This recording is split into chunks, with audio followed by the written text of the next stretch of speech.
A number of years ago, Arizona State University came by to evaluate the value of our cash flow game. Could it really be used as a teaching tool? And thank God they found out it was a great tool. They evaluated students who were in the MBA program, and could the cash flow game enhance their knowledge of business, investing, and finance and things like that? So one of the things that Arizona State came up with is from Professor Dale, which came out in 1969, which I thought was very interesting. As I said, I didn't do well in school. And this thing here is called the cone of learning. And what they found out is people like me don't do well in school because the worst way to learn is by reading. Those of you buying my books, keep buying books though, okay? So I didn't do well in school because I'm a very poor reader. The second worst way of learning is hearing words or lecture. So kids like me in school just don't do well because I fidget a lot, I don't like lecture, and I'm a poor reader.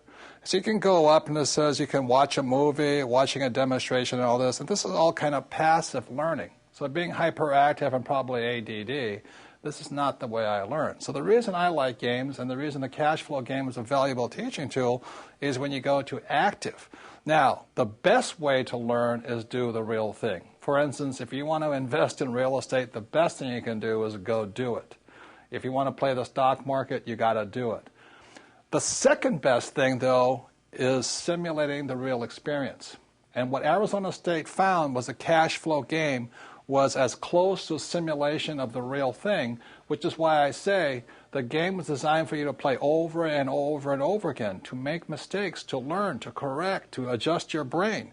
So that's why I love games, and I'm really glad to find out way back in 1969, Professor Dale found out the same thing I already knew, that by playing games and having fun is one of the best ways you can learn. So even if you didn't do well in school or not, just by playing the game, you get smarter and smarter, you learn the vocabulary, learn how numbers work and all this. So this is a big part of the Rich Dad experience. Once you understand the game in our books, then we have Rich Dad's coaching, we have Rich Dad's education, we have medium and advanced seminars. But once you're ready to move on, when you feel confident in your ability to learn. So after you've done that, then you go do the real thing.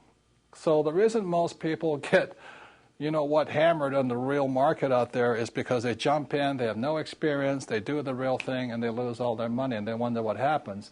Then they turn their money over to somebody they pay to lose their money. Because most financial advisors are not really advisors, they're really salespeople. As I always say, they're called brokers, stock brokers, real estate brokers, insurance brokers.